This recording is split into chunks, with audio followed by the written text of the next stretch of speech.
En este cuarto audio vamos a ver algunos milagros eucarísticos. Yo voy a relatar que nos dan, como todos, enseñanzas. No solo hay que mirar el milagro en sí, sino lo que el Señor nos quiso decir a través de ese milagro.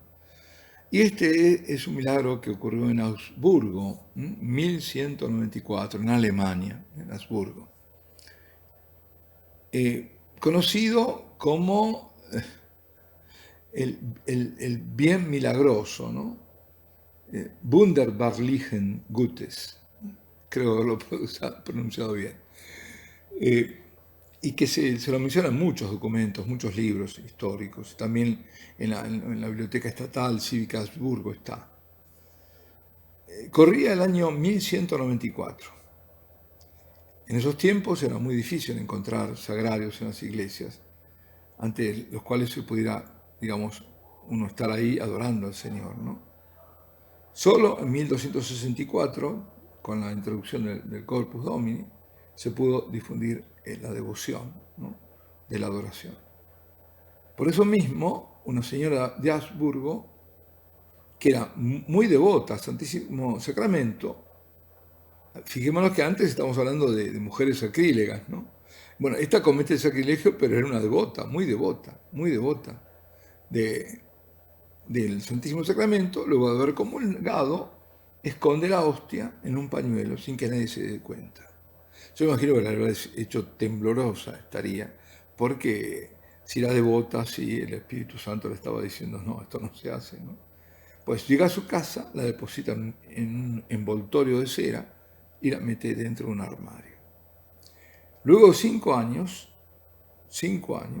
un 11 de mayo de 1199, atormentada por el remordimiento, se confesó al superior del convento de Heiligenkreuz, Santa Cruz, el padre Berthold. El sacerdote pide entonces que le sea entregada la hostia. Poco después, teniendo ya el envoltorio de cera en sus manos, lo abre y ve que la hostia se ha transformado en carne sangrante. Se presentaba dividida en dos partes, unidas entre sí por unos hilos delgados de carne sangrante. Entonces el padre Berthold se dirige inmediatamente al obispo de la ciudad, que es lo que corresponde, quien ordena que la hostia prodigiosa sea trasladada a la catedral, acompañada por el clero y el pueblo, y allí expuesta en una custodia de cristal para la adoración pública. Ya estamos igual, hemos llegado al 1200 y ya se está en adoración. Pero el milagro siguió manifestándose, ya que desde el día de Pascua hasta la fiesta de San Juan Bautista, el 24 de junio, todos pudieron ver cómo la hostia aumentaba en sus dimensiones.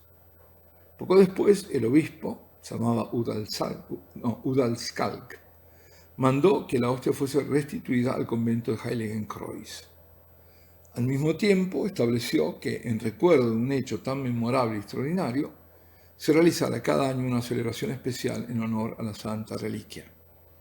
En 1200, el conde de Rechberg donó a los padres agustinos un cofre de plata de forma rectangular para que allí depositaran la hostia del milagro. Y además de este prodigio se verificaron otros episodios igualmente extraordinarios, como fue la aparición, vista por encima de la hostia, del niño Jesús vestido de blanco, con el rostro radiante, la frente rodeada de una corona de oro, también el crucifijo de la iglesia que sangraba, y la aparición de Jesús que bendecía la asamblea.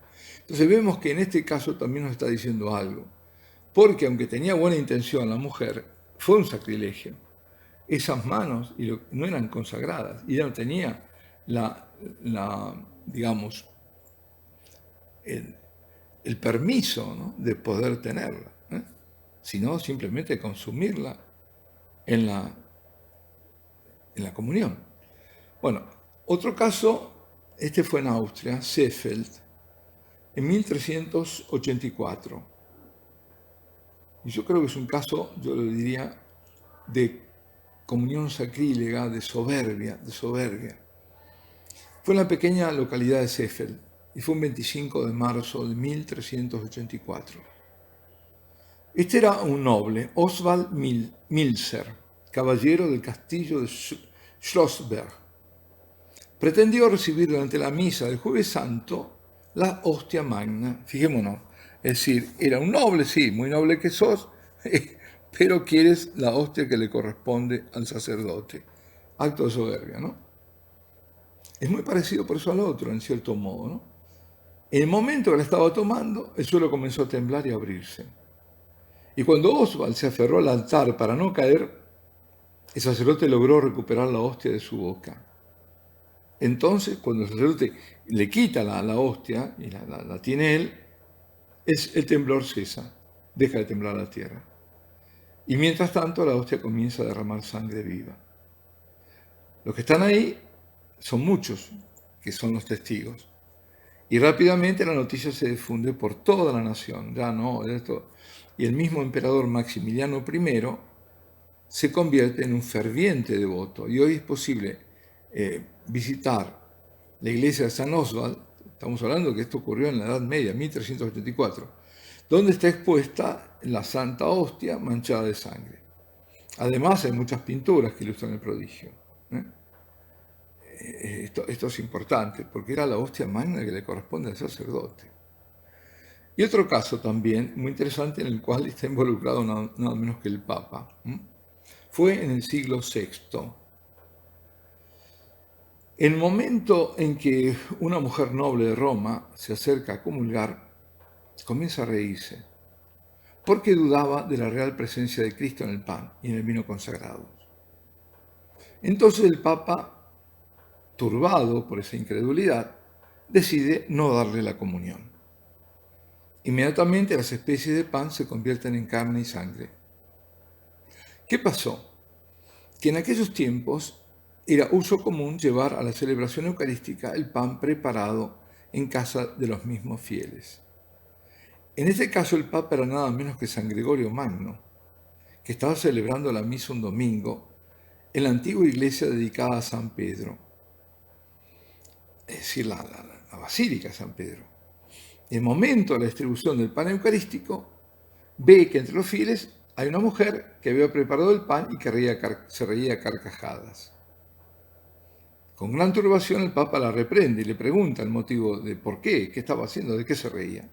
Y la mujer se justifica diciendo que no llegaba a entender cómo fuese posible que aquel pan que ella misma había preparado con sus manos, ahora, gracias a las palabras de la consagración, se convirtiese nada menos que en el cuerpo y la sangre de Cristo. San Gregorio le prohibió comulgar e imploró a Dios que le iluminase. Cuando terminó su oración, este gran santo papa, que no en vano fue llamado Magno, grande, cuando terminó su oración, vio que la fracción preparada por la mujer se convertía en carne y sangre. La mujer, con gran arrepentimiento, se arrodilló y comenzó a llorar. Y hay, aún hoy, una parte de este milagro, de esta reliquia, se conserva en Andech, en Alemania, en el monasterio benedictino. ¿Cómo fue a parar ahí? Yo no lo sé. No lo sé, pero bueno, la cuestión... Y esto fue además certificado por muchas, pero involucra nada menos que al Santo Padre, ¿no? Nada menos que a Gregorio Magno, ¿no? Entre varias obras que se menciona este milagro eucarístico se destaca la Vita Beati Gregori Pape, es decir, la vida del beato Papa Gregorio, que fue escrita por el diácono Paulo en el año 787. Esto cuando aconteció en el año 595 el milagro. Y fue, repito, en esa celebración que estaba presidida nada menos que por el Papa y que él mismo fue testigo en primera persona. Cuántos esfuerzos los del Señor para hacernos ver y que creamos en la presencia real. Tengamos todos estos milagros, lo que estamos diciendo, muy en cuenta en el momento de participar de la Santa Misa, el momento de comulgar, el momento después, cuando nos retiramos, a agradecer al Señor. Y Dios quiera, pidamos también en ese momento por el sacerdote que celebra, o pedir, ¿no?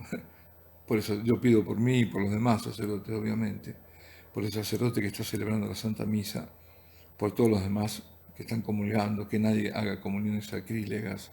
Preocupemos nosotros también siempre de estar en estado de gracia, y además para que se deje espacio, tiempo después de la comunión, que no acabe, el momento más importante de todo acaba de golpe, ¿no?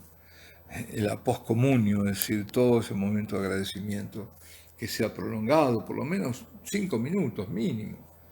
Bueno, aquí dejamos, después seguiremos con nada menos que el milagro del Anciano. Alabado sea Jesucristo, sea por siempre bendito y alabado.